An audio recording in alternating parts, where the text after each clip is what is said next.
What's good, YouTube? It's Nas, and we back with another video. You already know we going every day, and thank y'all for 100 subscribers. We just started last week, so to hit this already, and it's crazy. And I guess we gotta make a new goal and road to 200. I guess we're not gonna short so far stuff. But in today's video, we're gonna be talking about Giannis versus KD history-wise, because it's much closer than people think. KD, people often think is the top 10, borderline top 15 player, but really Giannis is there too, and he's only 28. So we're just gonna see. We're gonna compare their careers so far, and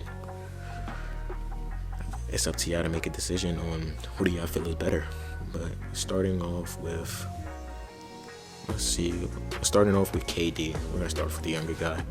Kevin Durant, his rookie year, averaged 20.3 points per game, 4 rebounds, and 2 assists with the Seattle Supersonics before they were ultimately called the Oklahoma City Thunder. And KD showed major flashes of his scoring potential. That's pretty much how he was labeled as coming into the league. He was a skinny guy that could really get a bucket whenever he wanted to, and with he grew.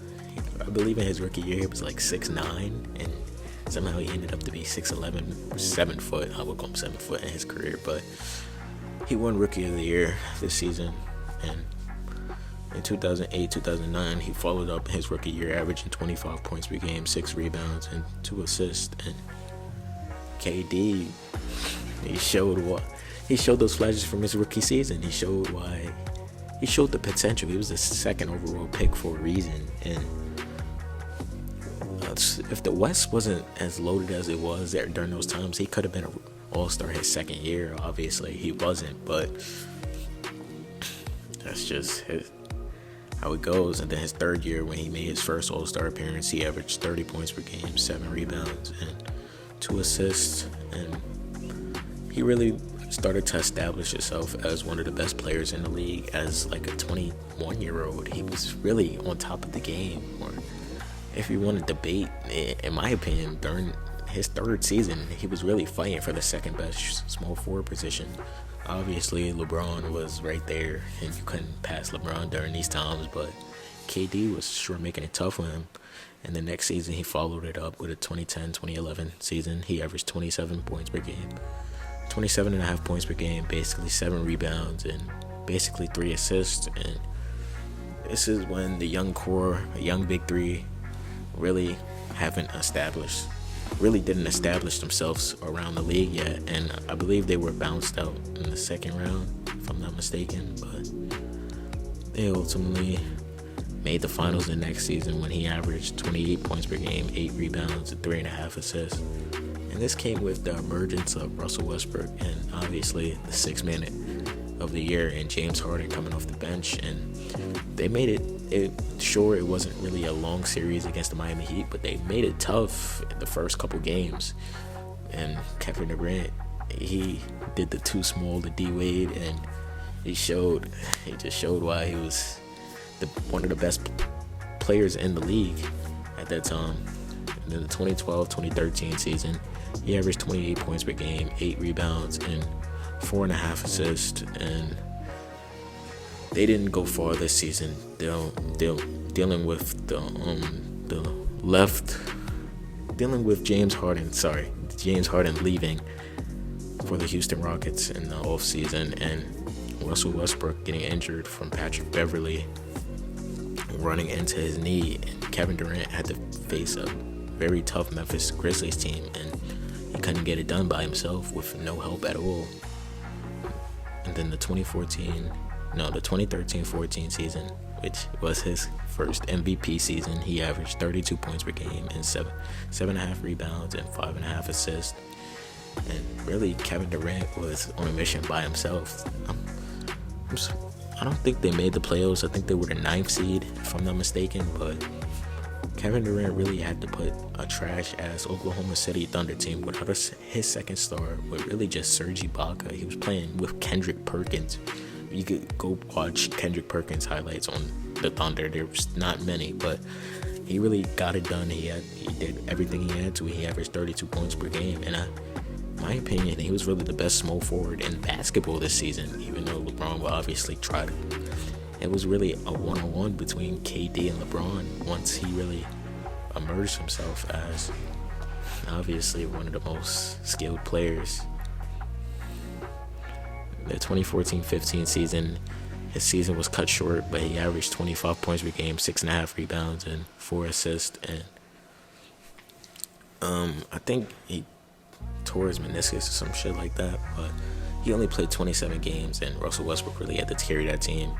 And then his last season in Oklahoma, he averaged 28.2 points per game, 8 rebounds, and 5 assists. And this season was really his best chance to win a ring with the Oklahoma City Thunder, but obviously it couldn't happen. They lost to the Golden State Warriors in the conference finals, and they were up 3-1. And people don't say this a lot, but Kevin Durant choked the series.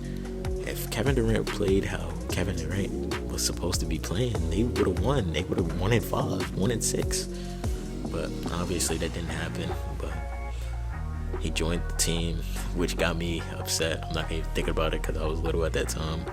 The 2016-17, and his first season with the Golden State Warriors, he averaged 25 points per game, 8 rebounds, and basically 5 assists. And it was a super team. You couldn't beat them.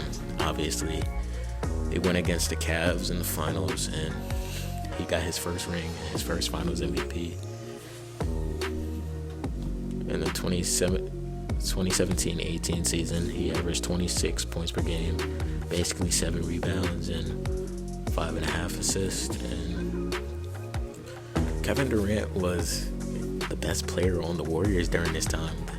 Steve Kerr openly admitted that they let Kevin Durant do whatever the fuck he wanted to on the court. If he wanted to take a midi, he was going to take a midi. If he wanted to take a three, he wanted to take a three. If he wanted to drive, he wanted to drive. And basically, this was Kevin Durant's athletic peak.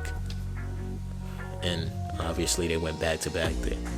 But they did have a tough scare in the Spurs last season. But I'm not going to get into that because obviously it didn't work. The 2018-19 season, his last season in Golden State, he averaged 26 points per game, 6.5 rebounds, and 6 assists. And they couldn't get it done this season because he got hurt.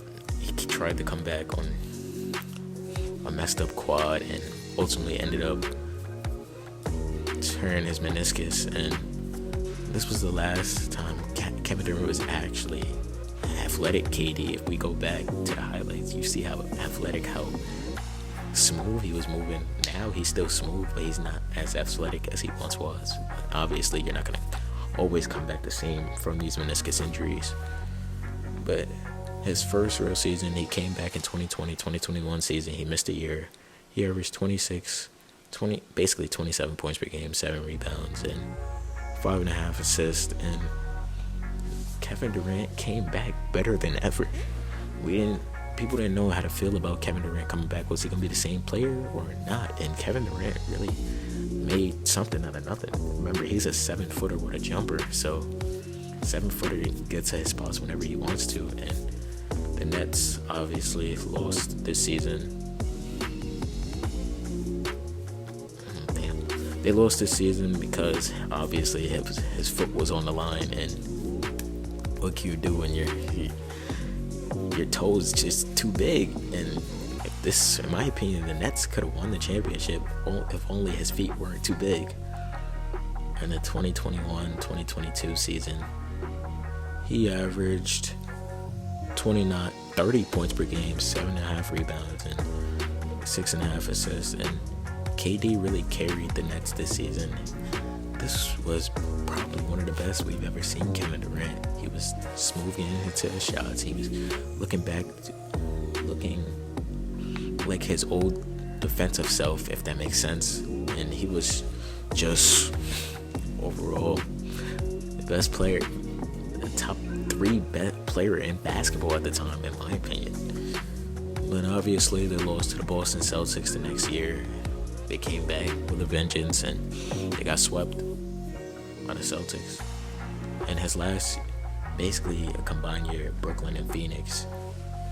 In Brooklyn, he averaged 30 again, 6.5 rebounds, and 5.5 assists. And then the Suns, 8 games, he averaged 26 points per game, 6.5 rebounds, and 3.5 assists. And he left Brooklyn because obviously Sean Marks didn't pay Kyrie, and what can you do when your second best player is leaving? So why not leave? And in Phoenix, he was out majority of the season because of that injury he faced again. And in Phoenix, they didn't get it done. They lost, and they decided to blow up the team. And the next season, they came back with Bradley Beal, and he averaged 27 points per game, 6.5 rebounds, and 5 assists.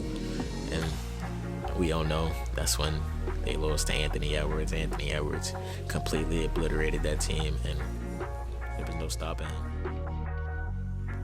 But Kevin Durant has gotten off to an amazing start this season. He's obviously out right now, but before he was out, he is averaging 27.5 points per game, 6.5 rebounds, and 3 assists. And the Suns have a real chance of making a run, but his accolades speak for themselves. He's a 2-time NBA champion. He's a 2-time Finals MVP. He's the MVP in 2014. He's a 14-time All-Star. He's a 2-time All-Star Game MVP. He's a 6-time All-NBA First Team. He's a 5-time All-NBA Second Team. And he was the Rookie of the Year. A 4-time scoring champion. He's a 2-time member of the 50-40-90 Club. And now we're obviously going to get into the Greek Freak, Giannis Antetokounmpo. And his career hasn't really been as long as KD's yet, because obviously KD's in his 17th season. Giannis is only in his 10th. But his rookie year, Giannis averaged 6 points per game, 4.5 rebounds, and basically 2 assists, and basically 3 assists. The Bucks really just wanted to see growth out of Giannis and see how good he could really become in the future, because remember, he was the 15th overall pick. He was showing flashes his rookie year.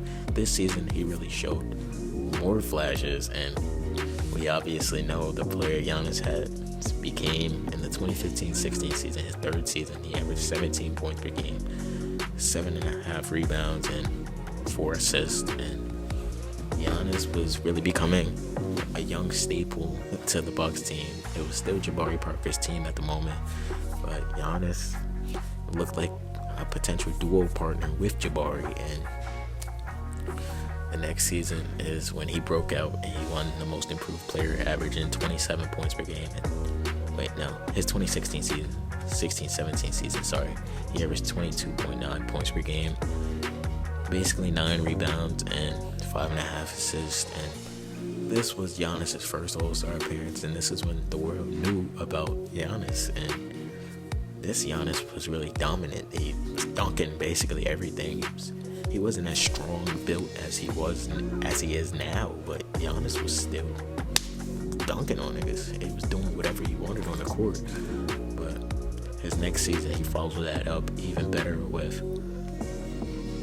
27 points per game, like I just said, 10 rebounds, and basically 5 assists. And Giannis really improved over his career. I'm realizing as I'm recording this video that he's really the staple of a developmental project. Like, if you want to develop a player out of the draft, you should really take the Giannis blueprint. But not a lot of teams could do that, right? Or not a lot of players are Giannis.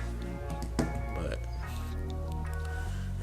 in the 2018-19 season, he averaged basically 28 points per game, 12.5 rebounds, and 6 assists. And this was obviously his first MVP season, and Giannis full-heartedly deserved this. People say that James Harden got robbed, but Giannis really went out there and showed the world why he was a top 3 player in this league. And obviously, they lost in the conference finals against the Raptors, but Giannis was developing, steadily getting better, and the Bucks were building around him and trying to put a competent team around him. If you got this 7-foot guy running, dunking, doing whatever he wanted, Euro steps from the free throw line, he was doing whatever he wanted. And the 2019-20 season is when he followed up his MVP season with an even better season when he averaged 29.5 points per game, 13.5 rebounds, and 5.5 assists. And Giannis was the best player in basketball this season. There's no question about it. He did whatever he wanted on the court. He was passing, dunking, rebounding. He shot a few middies. I was surprised when I seen them, but Giannis. This was also the season Giannis won Defensive Player of the Year, and he was a defensive menace on the court. He was just dominant this season. That's why they compared him to Shaq. I believe they compared him to Shaq this season, but obviously we know that Giannis has been one of the best players in basketball for a long time. The 2020-2021 season, he averaged 28 points per game, 11 rebounds, and 6 assists, and Giannis really could have repeated the MVP award if you really think about it, but obviously voter fatigue happened and he didn't.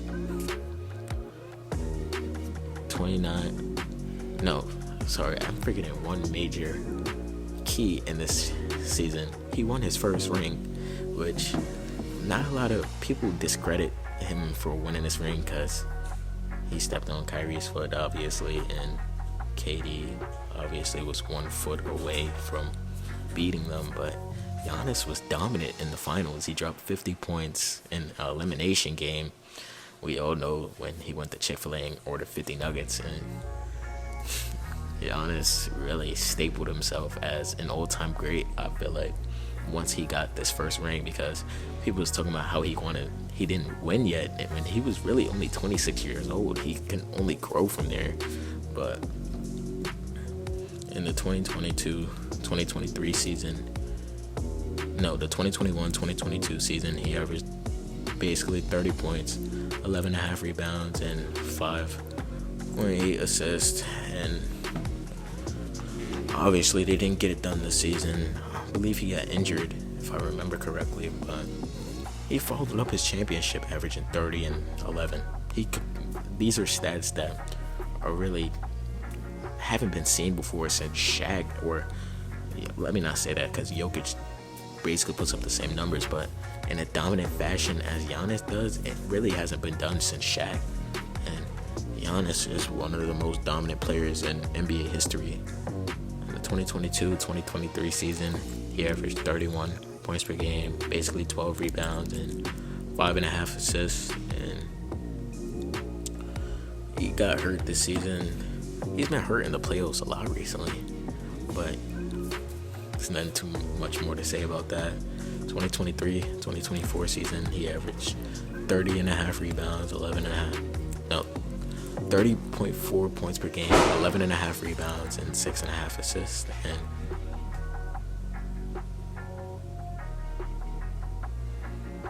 And he put in work this season, but they couldn't get it done again with the addition of Damian Lillard, and they both got injured.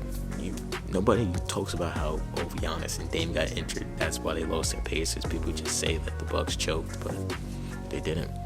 And now this upcoming season, right now, he's averaging 33 points. He's averaging 12 rebounds and 6 assists. And the Bucks right now are 2-10, but it's not Giannis's fault. Giannis isn't really getting help right now. But Giannis's accolades speak for themselves. He was the NBA champion, like I said. He's a Finals MVP. He's a 2-time MVP. He's an 8-time All-Star. All-Star Game MVP. He's a 6-time All-NBA first team. He's a 2-time All-NBA second team. He was the NBA Defensive Player of the Year. He's a 4-time NBA Defensive Team first team. All-NBA Defensive second team in 2017. Most Improved Player, and that's really it. But Giannis' career is gonna keep getting better because he's still young. But right now, I want to know what y'all think. Who do y'all think is better all the time, KD or Giannis? Hope you guys enjoyed. Subscribe.